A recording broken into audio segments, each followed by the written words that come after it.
आदर्श चुकवू नका. नका त्या नाही त्या माणसांच्या पाया पडत जाऊ, नाही ते आदर्श मानत जाऊ नका. वाईट वाटतं रे मला तुमचं. कष्ट करायची दानत आहे तुमच्यात, सामर्थ्य आहे तुमच्यात. अरे 2 लाख पायदळ 1 लाख घोडदळ स्वराज्याचं 10 पटीनं जास्त सैन्य शत्रूचं जर छत्रपतींनी विचार केला असता माझा बाप निजामांच्या हाताखाली गुलामगिरी करतो, मी हिंदवी स्वराज्य उभा करू शकतो. अरे राजाच्या पोरानं राजा व्हायचं स्वप्न बघावं, गुलामाच्या पोराने कुठे राजा व्हावं. जिद्द होती, बळ होतं, सत्याने वागायची ताकद होती. महाभारत रामायणासारखे ग्रंथ सामर्थ्याने आईने सांगितलेले होते. ज्ञानोबा तुकोबांसारखी साथ होती, तुकोबांसारखं गुरुत्व छत्रपतींना लाभलं होतं. कसं काय कमी पडणार. ही शेतकऱ्याची पोराची गोपन फिरवता ती पोरं तलवार फिरवायला शिकवली, मातीची जाण करून दिली, धर्माचा जागर करून दिला. आणि या शेतकऱ्याच्या पोरांच्या जीवावर 260 पेक्षा जास्त किल्ले 40 वर्षाच्या आत हस्तगत केले. हा जगातला एकमेव राजा छत्रपती शिवाजी. हे शिका. नाही तर माणसांच्या नका पाया पडू. त्याला कारण आहे, कूस तशी आहे. त्या जिजाऊंची कूस तशी आहे. काय कूस आहे माझ्या मासाहेबांची दादा. नन्य नन्य थोराई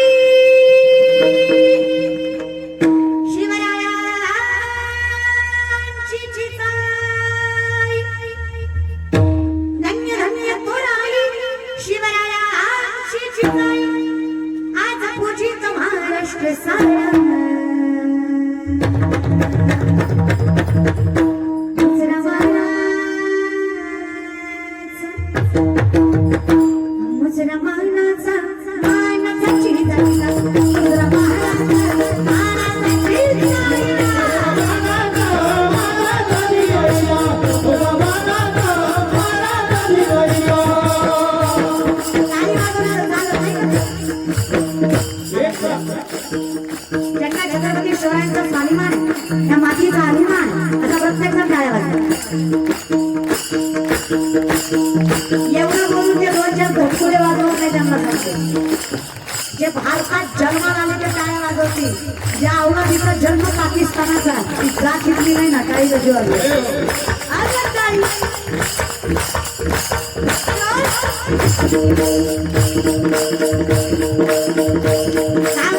टाळी आठवा कृतज्ञता बाळगा. पावणे 400 वर्षापूर्वी जन्म आलाय. डोळ्या जगात आपल्या आई बहिणीची अब्रू लुटली, मंदिराच्या मंदिर उद्ध्वस्त केली. आदिलशाही, निजामशाही, मुघलशाही, तुरुपशाही, दिल्लीचा बलवान मुघल बादशाह अकबर डोक्यावर छाया छाया नाचवलं.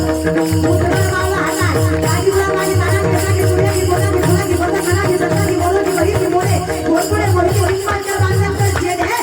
अरे काय होणार आहे एवढ्या स्वराज्य घडणार आहे. एक मावळा लाखाची ताकद घेऊन गेलो होतो.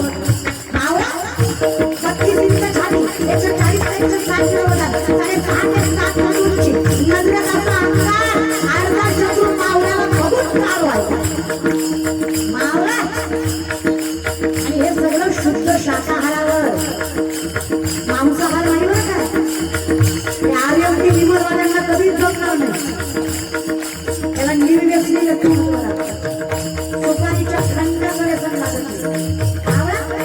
70 वर्षाचे शेणार मामा 2 हाताने धामकाटा चालवायला लागले ना, 10 शत्रूला एकटे पुढे पडायचे. मावळा 18-19 वर्षाचा करणं बाण आवडलं. युद्धात दोन्ही हात गेले त्याचे. घरी बसलं, राजे भेटायला आले. राजे भेटायला आले बघता मावळ्याच्या डोळ्यात पाणी आलं. मावळा रडायला लागला. माझ्या गरीबाच्या घरात आला, डोळे पुसले राजेंनी. वेळायचे काय, रडतोयस कशाला. अरे मी आहे ना तुझ्या पाठीमागे. हात गेले मग काय झालं, बाप म्हणून सांभाळायचं सामर्थ्य माझ्या मंदिरात आलंय, काळजी करू नको. हात गेले मग रडतोस. मावळ्यानं उत्तर दिलं, नाही रा चुकला तुम्ही.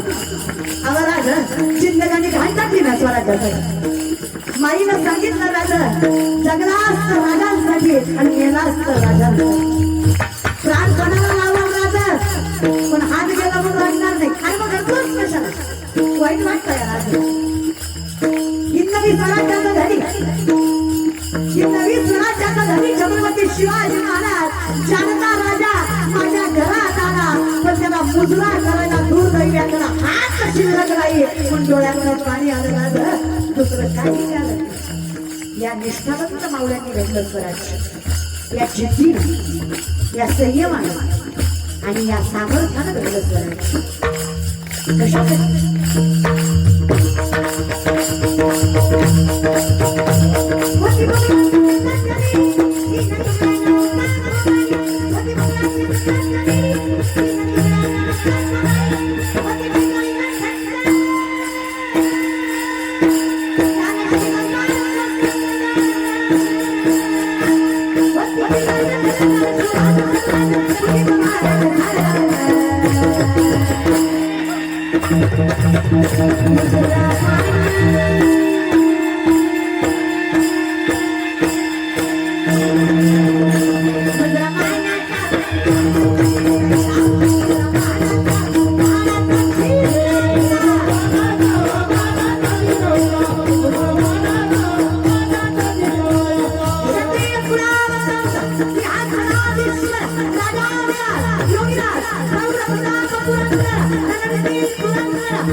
अशी कूस असेल ना तयाचा हरिक.